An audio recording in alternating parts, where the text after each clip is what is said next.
आव्हानांना आणि अव्यवस्थांना तो सामोरा जातोय। या अव्यवस्थांना आणि आव्हानांना सकारात्मकतेने स्वीकारणं हे त्याच्यासाठी अत्यावश्यक आहे। तथापि प्रेम, समजूतदारपणा, प्रगल्भता आणि प्रगतीने नांगरलेला समाज घडविण्यात युवक महत्वाची भूमिका बजावू शकतो। त्याच्यासाठी समाजकारणाचं मुख्य माध्यम हे राजकारण आहे।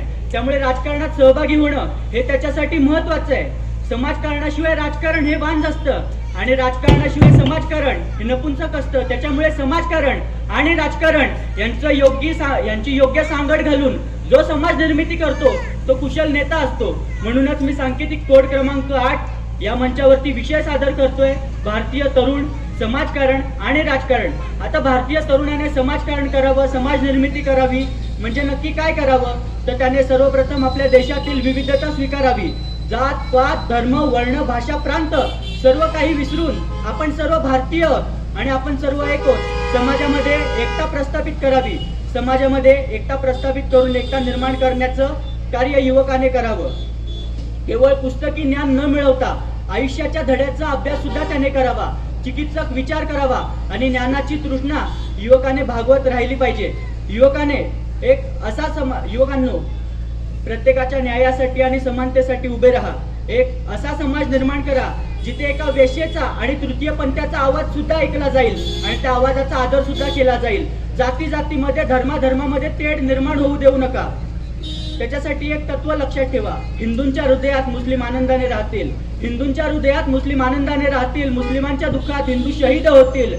जातीयता, धर्मांधता, विषमता असं काही नाव नसेल असा माझ्या स्वप्नातील उद्याचा भारत देश असेल हे स्वप्न उरी बाळगा आणि त्या स्वप्नाच्या दिशेने, त्या ध्येयाच्या दिशेने वाटचाल करा। आणि तरी देखील संकटे आली, तरी देखील तंटे निर्माण झाले, संघर्ष निर्माण झाले, तरी त्या संकटातून संधी निर्माण करण्याचं कार्य युवकाला करता आलं पाहिजे। आता राजकारणामध्ये, समाज निर्मितीच्या कारणासाठी राजकारणामध्ये सहभागी होणं, तर राजकारणाकडे बघण्याचा दृष्टिकोन म्हणजे केवळ प्रसिद्धी मिळवणं, संपत्ती मिळवणं आणि सत्ता मिळवणं।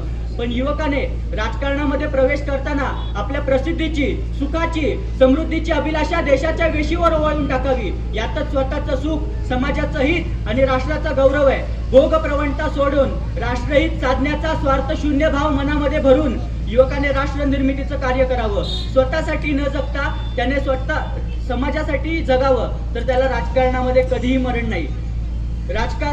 त्याचप्रमाणे मला सांगावं असं वाटतं की राजसत्तेवर निर्भर असणारा आणि राजकारण्यांचे तळवे चाटणारा युवक आपल्याला नकोय, तर युवकांवर निर्भर असणारी राजसत्ता ही या काळाची गरज आहे।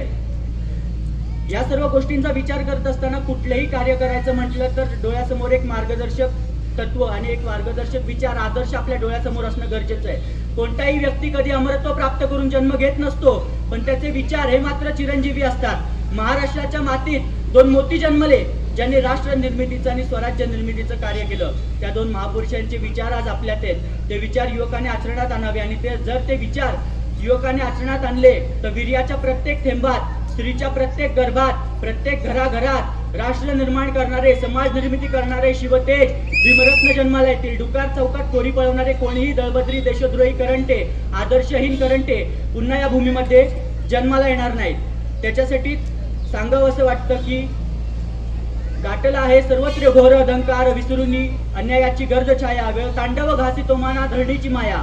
अवघड अशा वेळी संकट काळी शिवबा आठवूया, अन्याया भय कंपिणारे रूपदयाचे नयनी साठवूया। भिनवून प्रेम मातीचे मनी अर्पिण्या शिवचरणी, एक नव तेजोमय हिंदू राष्ट्र घडवूया। विसरुनी सर्व धर्म जातीपाती, एक होऊया देव, देश, धर्म, राष्ट्र रक्षणासाठी। एक पाऊल समाज निर्मितीसाठी, एक पाऊल या भूमीला महासत्ताक राष्ट्र बनविण्यासाठी आणि एक पाऊल या देशाला विश्वगुरु भारत बनविण्यासाठी। एवढाच माफक आशावाद व्यक्त करतो, माझ्या वाणीला विराम देतो, आपणा सर्वांची रजा घेतो। जय हिंद, जय महाराष्ट्र, जय हिंदू राष्ट्र। मनपूर्वक धन्यवाद।